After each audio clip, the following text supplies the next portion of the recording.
오늘 본문을 통해서 이와 같은 제목으로 은혜 말씀을 나누기 원합니다. 제목이 뭐죠? 응답의 주인공. 가끔 급할 때 사람들에게 전화를 합니다. 그러면 전화가 통화되면 그 문제가 해결될 때도 있지만 때로는 통화가 불통이 되어서 난감할 때가 종종 있습니다. 저도 개인적으로 아이들에게 뭐를 확인하려고 하면 아이들의 특징인지 모르겠지만 전화를 그렇게 잘 안 받습니다. 카톡도 잘 보지도 않고. 그런데 어떤 때 보면 이와 같은 관계들이 있습니다. 응답을 해주면 좋겠는데 그렇지 않음으로 답답할 때가 있다는 거죠. 여러분, 주님은 우리의 인생 속에서 우리에게 반응을 보이시는 주님이신데 언제 어디서나 준비되어진 응답자라는 사실을 알아야 합니다. 주님은 언제 어디서나 우리가 하나님께 묻고 구하고 소원을 바랄 때마다 늘 준비되어져 있는 모습으로 주님 우리에게 대하고 계신다는 것을 알아야 합니다. 그럼에도 불구하고 우리는 우리의 삶 속에서 왜 주님이 응답하지 않으실까? 왜 반응을 보이지 않으실까? 이럴 때가 있습니까? 없습니까? 있습니다. 주님은 늘 준비되어 있음에도 불구하고 우리의 인생 속에서는 응답하지 아니하시는 주님의 모습을 우리는 종종 보게 됩니다. 그러면서 우리는 생각하기를 예수님은 좀 응답하지 않으신다라고 이렇게 생각할 때가 있습니다. 그러나 분명한 것은 주님은 우리에게 응답해 주시는 분이라는 것을 알아야 합니다. 그렇다면 왜 응답하지 않으신다 하면 바로 응답을 바라는 사람의 마음 제사가 어떠하느냐, 이것이 가장 큰 문제라는 사실들을 알아야 합니다. 주님의 마음이 맞는다면 어떠한 부르짐과 소원에 주님은 반응을 보이시는 주님이라는 것을 알아야 합니다. 오늘 본문에도 보면 예수님께서 여리고를 가까이 지나가시는 모습 속에 응답을 받고자 했던 한 인물이 등장을 합니다. 한번 볼까요? 35절입니다. 시작. 여리고에 가까이 가셨을 때 한 맹인이 길가에 앉아 구걸하다가. 예수님이 어디를 가까이 가셨을 때요? 여리고라고 하는 곳을 가까이 가셨을 때 한 맹인이 길가에 앉아 구걸했다라고 말합니다. 여러분, 여기 보면 한 맹인이 구걸하다라고 말하는데 여기에 이 길목에는 한 사람만 있었을까요? 여러 사람이 있었을까요? 어떻게 알으십니까? 여러분, 여리고라고 하는 이 지역의 기본적인 지형을 본다면, 즉 이스라엘 땅이 이렇게 남북으로 쭉 되어진다면 예루살렘이 그 중간쯤에 있다면 저 위쪽에 갈릴리 해변 쪽의 좌우편에 있는 사람들이 예루살렘에 오려면 반드시 거쳐가야 할 동네가 있습니다. 어딜까요? 여리고입니다. 이 갈릴리 위쪽에서 예루살렘으로 들어가려면 반드시 거쳐갈 곳이 바로 여리고라고 하는 지역이었습니다. 그러다 보니까 사람들이 많이 오가기에 거기에서 누군가의 도움을 받고 살아야 할 사람들, 오늘 본문에는 앞이 보이지 않는 사람들, 혹은 안질뱅이들, 혹은 말하지 못하는 사람들, 수많은 어려움에 처해 있는 사람들, 즉 누군가의 도움을 받아야만 사는 사람들이, 수많은 사람들이 있었다는 것이죠. 이와 같이 예수님이 가시는 그 여정 속에 사람들이 많이 있는 그곳을 지나가시고 도움을 요청하는 사람들이 많이 있는 자리에 지나가실 때 바로 한 맹인이 그것을 보았다라고 등장했다라고 말합니다. 여러분, 우리가 이 본문을 읽지 않았지만 다른 본문에 보면, 즉 마가복음이나 마태복음에 보면 동일하게 나오는데 이 맹인의 이름이 누구라고 정확하게 말합니다. 누굴까요? 소경거지 바디메오라고 하는 사람입니다.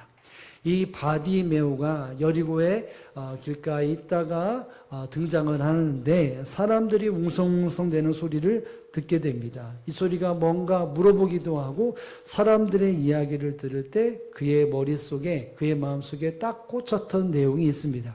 37절의 말씀을 다 함께 한번 읽어봅니다. 그들이 나사렛 예수께서 지나가신다 하니 웅성웅성대는 수많은 사람들의 이야기 속에서 자기의 마음속에, 귀속에 꽂혔던 말은 나사렛 예수가 지나가신다라는 이야기를 듣게 됩니다. 자기에게 온 것이 아니라 어떻게 해요? 지나가신다는 소리를 듣게 됩니다. 이 맹인은 눈으로 볼 수 없기 때문에 늘 신경이 귀에 있었을 것입니다. 사람들의 발자국이 많이 지나간다? 그러면 내가 도움 많이 받겠지. 적게 지나간다 하면 저 사람을 내가 어떻게 하든지 하겠다라고 하는 사람들에 향하여 귀가 쫑긋 세워졌는데 그 쫑긋 세웠던 귀 속에 나사렛 예수라라고 하는 정확한 음성이 들렸습니다. 여러분, 이 사람에게 나사렛 예수라라고 하는 이 말은 사람에게 들렸던 그 예수님보다 남다른 생각이 있었다는 것입니다. 뭘까요? 저분은 나를 고쳐주실 분, 내가 이 자리에서 일어설 수 있고 나의 연약함을 고쳐주실 분이라고 하는 것을 명확히 그는 마음속에 다짐을 했습니다. 그래서 예수님을 만나죠. 그리고 예수님이 그의 응답에 대하여 응답하시는, 그의 부르짖음과 그의 소원에 대해서 응답하심을 경험하는 은혜를 누린 사람이 되었습니다. 여러분, 이 사람의 소망은 한 가지였습니다. 결국 고침받는 것이었죠. 그것이 요청이었고 그가 주님 앞에 부르짖는 내용이었습니다. 어쩌면 기도의 내용이라고 볼 수 있습니다. 이 부르짖음에 예수님은 준비되었다듯이 그를 완전하게 고쳐주시고 응답해 주셨습니다. 여러분, 우리의 삶 속에서도 주님께서 응답해 주셔야만 삶의 모습이 많지 않습니까? 응답하지 않는 것은 응답하지 않는 주님 때문이 아니라 응답을 기다리는 내가 어떤 마음이고 어떤 모습인지를 우리는 점검해 봐야 합니다. 따라서 여기에 주님의 마음을 얻었던 이 소경거지 바디메오, 이 맹인의 모습을 살펴보면서 우리도 응답받는 주인공으로서 다시 한번 세움받는 시간들이 될 수 있기를 주님의 이름으로 축복을 드립니다. 여러분, 그렇다면 우리도 인생의 응답받는 주인공으로 살아가기 위해서는 첫 번째 기억할 것이 무엇입니까? 이것이죠. 함께 한번 읽어봅니다. 자신을 낮춤. 이 맹인은 예수님을 이라니를 듣자마자 외칩니다. 뭐라고 외칠까요? 여러분, 38절의 말씀을 다 함께 한번 읽어보겠습니다. 시작. 맹인이 외쳐 이르되 다윗 자손 예수여 나를 불쌍히 여기소서 하거늘. 아멘. 여러분, 이 사람은 예수님을 뭐라고 부릅니까? 다윗의 자손 예수여.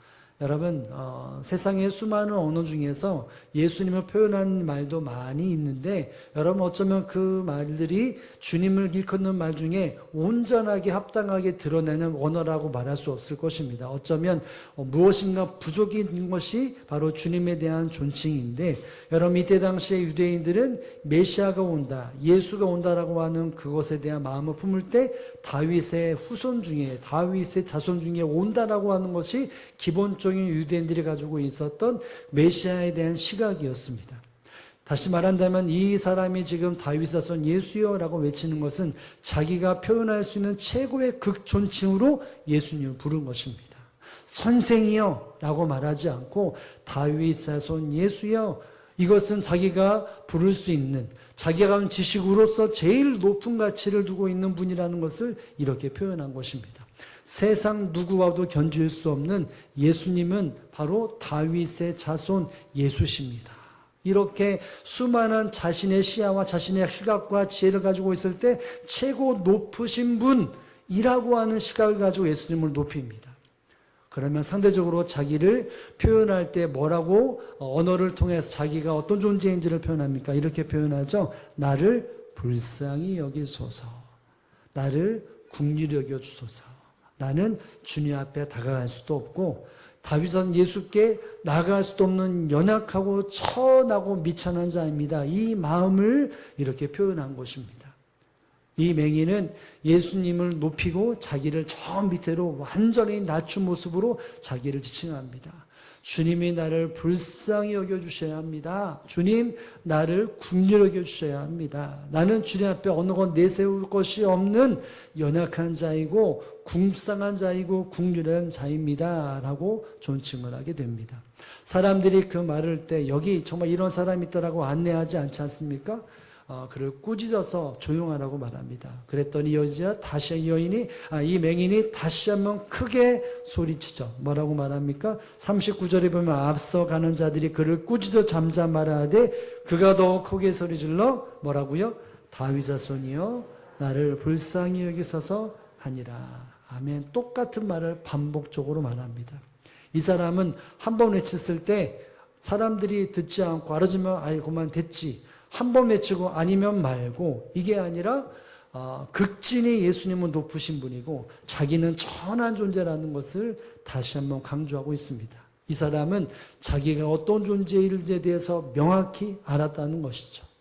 나는 주님 앞에 불쌍히 여겨 받아야 할 존재, 어느 것 하나 내세울 것이 없는 존재, 나의 환경과 삶에 대한 예수님 앞에 나아갈 수 없는 연약한 존재, 주님이 불쌍히 여겨주셔야만이, 주님이 나를 긍휼히 여겨주셔야만이 내가 그 앞에 나갈 수 있는 존재라는 것을 마음속에 마음가짐을 가지고 있었던 사람이 바로 이 사람이었던 것입니다. 이것이 있었기에, 낮은 힘이 있었기 때문에 결국 주님은 그에게 다가가셨고 응답해 주심으로 응답받는 자의 주인공으로 주님이 만들어 주셨다는 것입니다.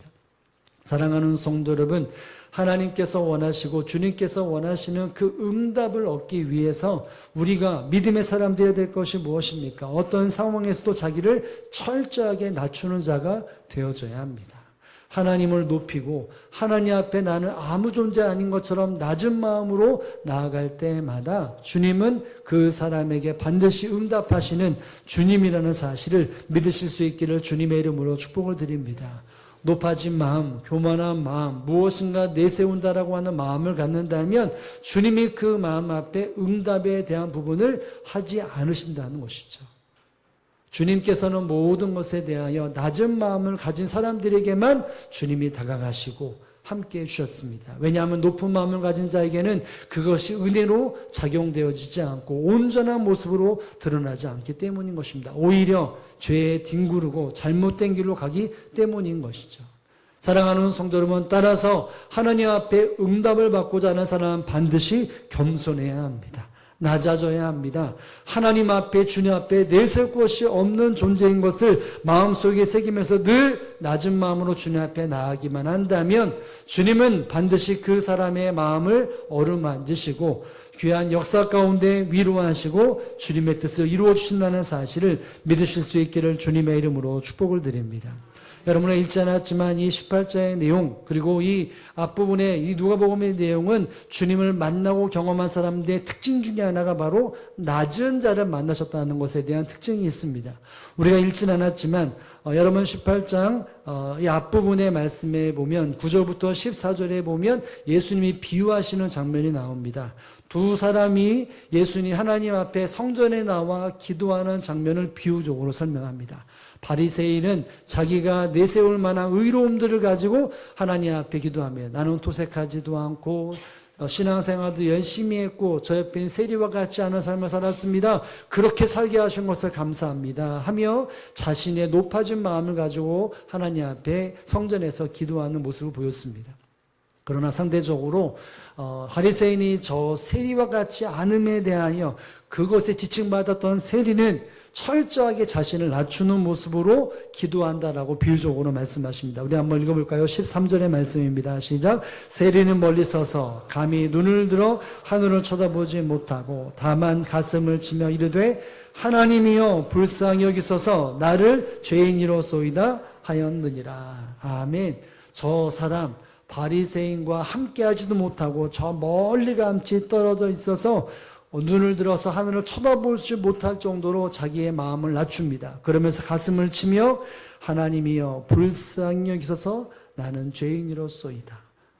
하나님 저를 불쌍히 여겨 주옵소서 나는 죄인입니다. 하나님 앞에 내세울 곳이 아무것도 없는 연약한 자입니다. 전능하신 하나님 앞에 이 땅을 통치하시고 사람의 마음을 살피신 하나님 앞에 나는 죄인입니다. 나를 불쌍히 여기소서 이렇게 기도했다고 비유적으로 말씀하십니다.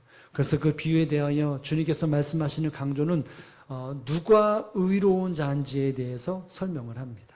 하나님 앞에 받으시기에 합당한 사람, 하나님이 응답해 주시고 은혜를 베푸시기에 합당한 의로운 자가 누구냐라고 말할 때 예수님의 강조점은 바리새인이 아니라 이것 다 했습니다 라고 자고하는 마음, 높은 마음을 가지고 나온 사람에게 그 사람이 의롭다 말하지 아니하고 나는 불쌍히 여기소서 나는 죄인입니다. 낮은 마음으로 나와서 기도했던 그 세리인이 의로움을 입었다라고 말을 합니다. 사랑하는 성도들 나중에 한번 읽어보시기 바랍니다. 누가복음이나 성경에 보면 낮은 마음을 가진 사람들에게 주님은 다가가셔서 그들에게 응답해 주셨다는 것을 알아야 합니다. 여러분, 우리는 백부장이라고 하는 사람을 알지 않습니까? 예수님 앞에 백부장이 나옵니다. 그래서 요청을 하죠. 나의 하인이 죽을 폐에 걸렸는데 나의 하인을 고쳐주옵소서 라고 말합니다. 그래서 예수님이 그와 함께 발을 움직여 나갈 때 이 바리새인이 예수님 앞에 이런 표현을 합니다. 마태복음 8장 8절 말씀인데요. 함께 한번 읽어볼게요. 시작. 백부장이 대답하여 이르시되 주여 내 집에 들어오심을 나는 감당하지 못하겠사오니 다만 말씀으로만 하옵소서. 그리하면 내가 하인이 낫게 나사옵나이다. 아멘. 여러분, 백부장이라는 말은 군사 100명을 거느리는 지휘가 아닙니다. 군사의 100명을 좌우로 우로 움직인다는 것은 높은 명예와 높은 권력을 가진 자인데, 예수님과 대화 속에서 예수님 우리 집에 들어온다는 것은 내가 감당할 수 없습니다. 우리 집이 너무나 정리되지 않고 수많은 불편한 것들이기 때문이 아니라 주님은 높으신 분이고 나는 그것에서 주님의 발걸음을 머물 수 있는 그와 같은 마음과 그와 같은 삶이 없는 연약한 자입니다. 미천한 자입니다. 라는 마음을 가지고 예수님의 반응을 보였던 것이죠. 철저하게 자신을 높였습니다. 예수라는 사람, 당신은 어떤 사람이 나에게 이렇게 하느냐 따지지도 않았습니다. 자기가 높은 권리를 가지고 예수님은 명령도 하지 않았습니다. 낮은 마음으로 어떻게 감히 주님이 우리 집에 들어올 수 있습니까? 말씀만 하셔도 됩니다. 이렇게 낮아지는 마음으로 했을 때 예수님이 어떻게 하셨습니까? 그 병자를 고쳐주셨지만 사람들에게 이만한 믿음을 보지 못했다고 칭찬을 했습니다. 자기 자신을 낮추는 그 믿음을 보시고 이만한 믿음이라고 하는 그 믿음을 칭찬하시고 그의 바람에 소원에 응답해 주셨습니다. 사랑하는 성도 여러분, 하나님 앞에 믿음의 사람들이 보여야 할 것이 무엇입니까? 늘 낮은 마음을 가지고 주님 앞에 주님을 높이면서 나는 아무것도 할 수 없는 연약한 존재이며 나는 주의 긍휼과 불쌍히 여심을 받아야만 사는 존재라고 하는 그 마음을 가지고 주님 앞에 나아가는 자가 되어야 응답받는 주인공이 될 수 있다는 사실을 믿으실 수 있기를 주님의 이름으로 축복을 드립니다. 주님은 절대로 교만한 자를 가까이 하지 않습니다. 낮은 자에게 반드시 은혜를 베푸시는 주님인 줄로 믿으시기를 바랍니다. 야고보 사도가 그래서 이런 말을 합니다. 함께 한번 읽어볼까요? 시작. 그러나 더욱 큰 은혜를 주시나니 그러므로 일렀으되 하나님이 교만한 자를 물리치시고 겸손한 자에게는 은혜를 주신다 하였느니라. 아멘. 하나님은 어떤 사람을 물리치신다고요? 교만한 자를 물리치십니다. 응답하지 않으십니다. 그런데 겸손한 자에게는 은혜를 주신다라고 말합니다. 은혜를 주시는 사람은 어떤 사람이랍니까? 겸손한 사람, 자신을 낮추는 사람, 하나님 앞에 하나님 나를 불쌍히 여겨 주옵소서. 주님이여 나는 아무것도 아닙니다.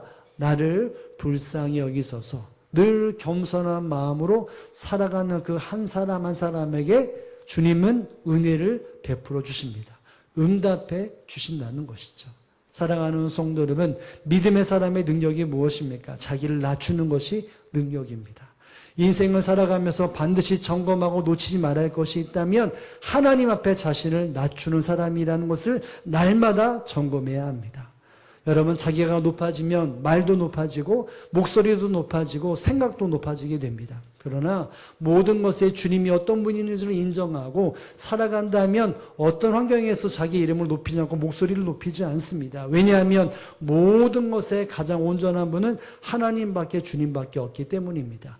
응답하시는 주님 앞에 믿음의 사람이라면 이 땅의 말과 행동 속에 늘 낮은 마음을 가지고 살아야만이 모든 바램과 소용 가운데 주님께서 응답하신다는 사실을 믿으실 수 있기를 주님의 이름으로 축복을 드립니다. 저와 여러분의 삶 속에 사람들 관계 속에서 높은 사람, 자고한 마음을 가지고 온 사람, 교만에 빠진 사람들은 한 번 보지만 두 번은 보지 않습니다. 사람을 대하는 것에 대해서 그와 같은 사람과 함께하면 내 마음이기 때문에 그러지 않습니다. 여러분, 누구와 함께 하기를 원합니까? 낮은 마음으로 함께하는 사람들에 대한 사람들은 마음이 가고 함께 움직입니다. 하나님도 동일하고 주님도 동일한 것이죠. 여러분 제가 이런 데를 가본 적이 있습니다. 앙코르와트라는 간 적이 있는데 거기에 가면 앙코르와트가 캄보디아의 앙코르와트를 가본 적이 있는데 거기에 가보면 어떤 신전 안에 가운데 높이 솟아오른 건물이 있었습니다. 거기에 사람들이 이렇게 올라가는데 안전장차라고 올라가는데 그 안전장차는 최근에 만든 것이고 예전에는 그냥 가파른 곳으로 사람들이 올라갔다고 말합니다. 특징이 뭐냐면 계단이 좁습니다. 그리고 가파릅니다. 그리고 한 30m, 50m 되는데 그 꼭대기에 신전이 있습니다. 제가 선교사님한테 물어봤어요. 선교사님, 왜 저 신전이 있고 왜 이렇게 했습니까?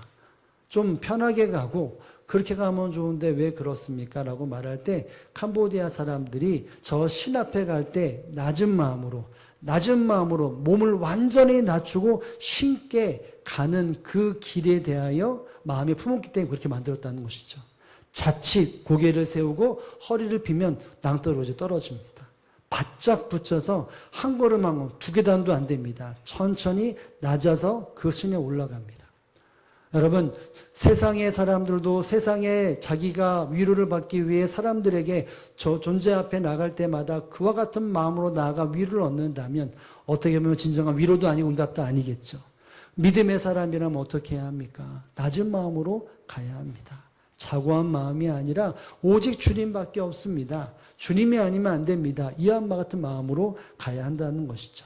여러분 베들레헴에 가보면 예수 탄생교회라는 곳이 있다고 말합니다. 교회인데 예수님의 탄생을 기념한 교회인데 그 교회를 들어가기 위해서는 사람들이 똑같은 포즈와 모습을 하고 들어가야 한다고 말합니다. 어떤 모습이냐면 고개를 바짝 숙이고 허리를 굽혀야만 그 예수님 탄생교회 성전에 들어갈 수 있다고 말합니다. 왜 그럴까요? 문이 낮고 좁기 때문입니다.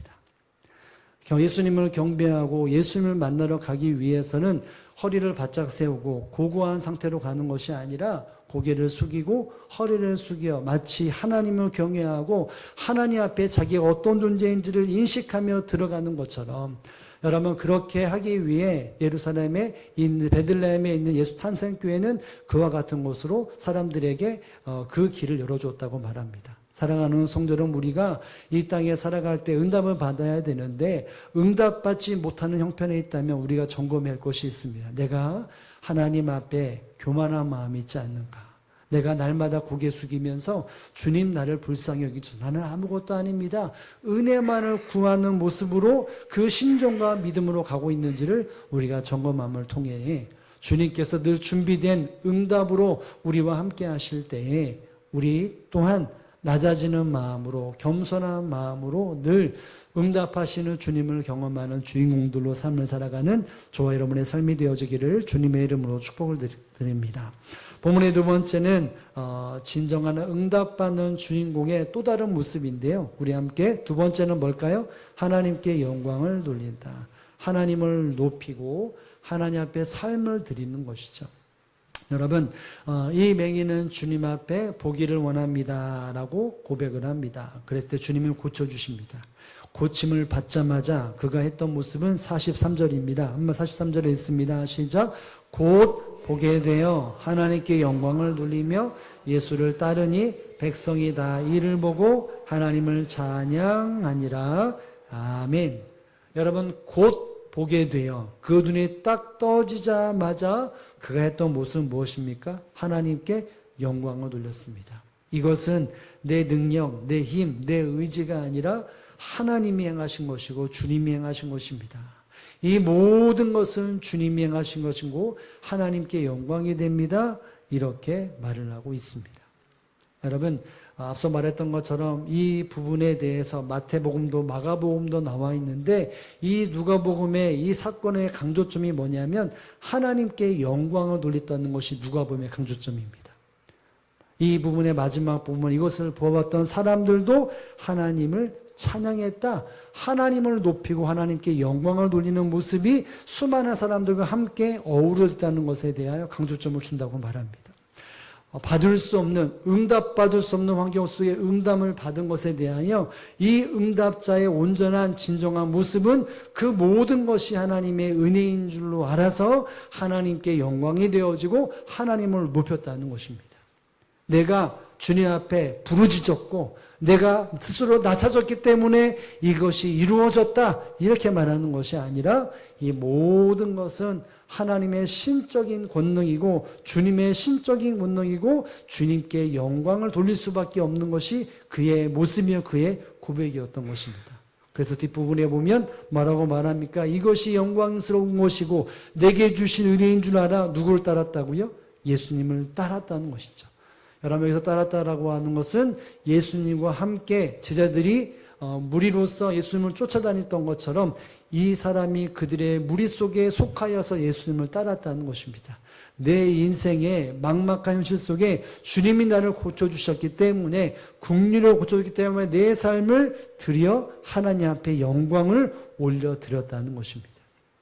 사랑하는 성도 여러분, 이것은 무엇을 말하겠습니까? 저는 그렇게 생각을 합니다. 이 사람은 자신을 낮추고 하나님께 높이는 사람이 되어졌기에 끝까지 주님께서 응답해 주시는 관계를 맺고 삶을 살아갔다는 것이죠. 예수님을 따랐다, 예수님과 교제를 나누었고 예수님과 대화를 나누어 교제하는 삶을 살았던 것입니다. 사랑하는 성도 여러분, 진정한 응답의 주인공은 어떤 사람입니까? 응답 받았을 때 그 여정 속에 오직 하나님께 영광이 된다라고 하는 그 중심을 놓치지 않았던 사람이라는 것입니다. 이 일들을 경험하면서 내 자신의 어떤 것을 높아지는 것이 아니라 이 모든 것은 하나님이 행하신 것이고 주님이 이루신 것이다. 내가 외쳤고 내가 포기하지 않았고 이것이 중요한 것이 아니라 주님이 이루어 주셨기에 모든 것을 주님 앞에 영광을 돌리고 나의 삶을 드립니다. 이 모습이 진정한 응답받는 자의 모습이라는 것입니다.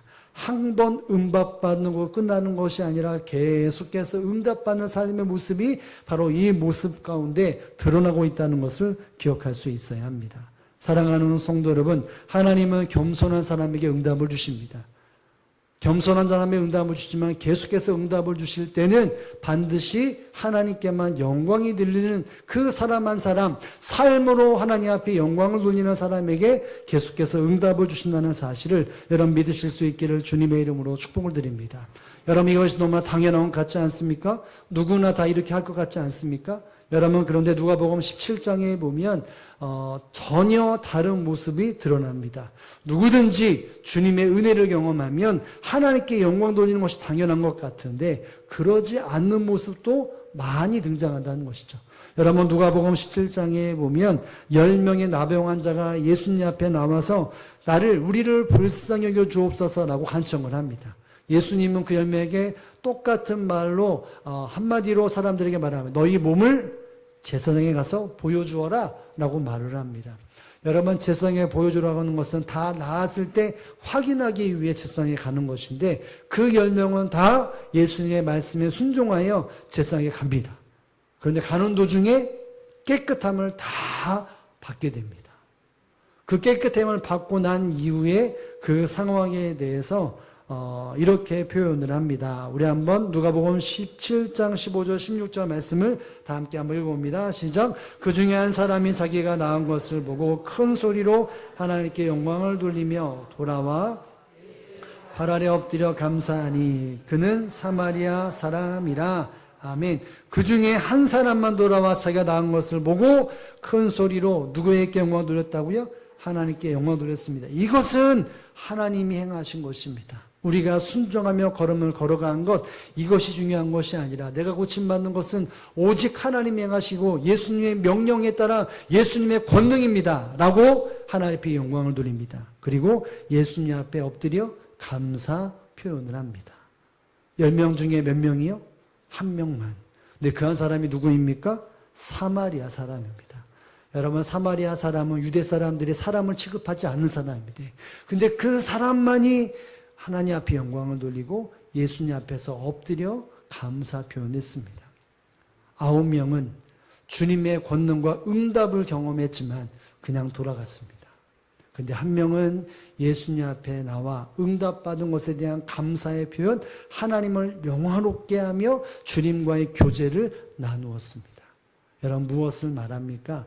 응답받는 진정한 모습은 그 순간순간마다 하나님의 이름만을 높이고 하나님께 영광 돌리는 것을 잊어버리지 않는 사람입니다.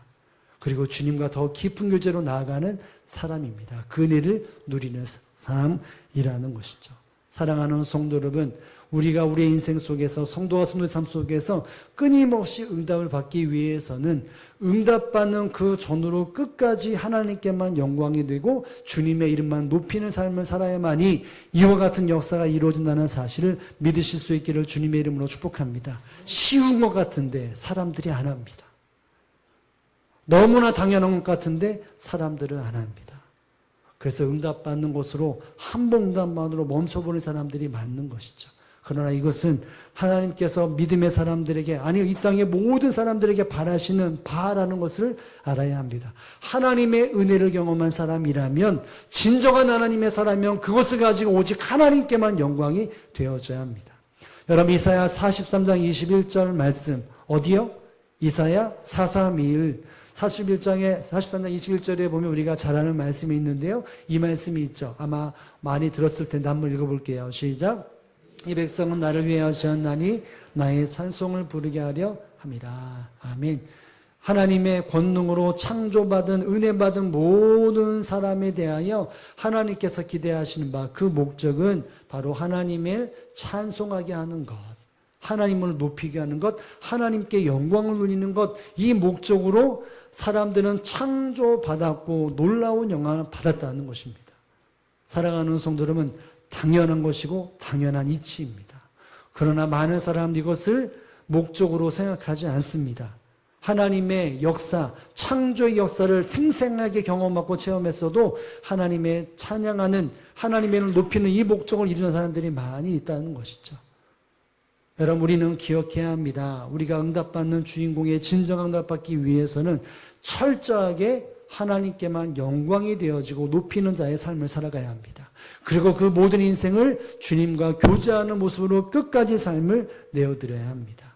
하나님께 영광을 돌리기 위해 하나님 우리의 모든 것을 다스려 주신다면 그것을 경험할 때 믿음의 사람들은 그 본래의 목적에 따라 하나님의 이름을 높이고 영원롭게 하는 존재가 되어져야 합니다. 이것이 믿음이고 이것이 응답의 끝없는 역사라는 사실을 믿으실 수 있기를 주님의 이름으로 축복을 드립니다. 여러분, 남자분들은 잘 알겠지만 혹시 클레이튼 커쇼라고 하는 사람을 아십니까? 네. 지금 하나에서 열심히 던지고 있는 류현진과 함께 LA 다저스에서 투수했던 사람입니다. 아마 지금 던지고 있는데 이 사람은 사이 영이라고 하는 상을 많이 받았던 뛰어난 실력을 가진 사람입니다.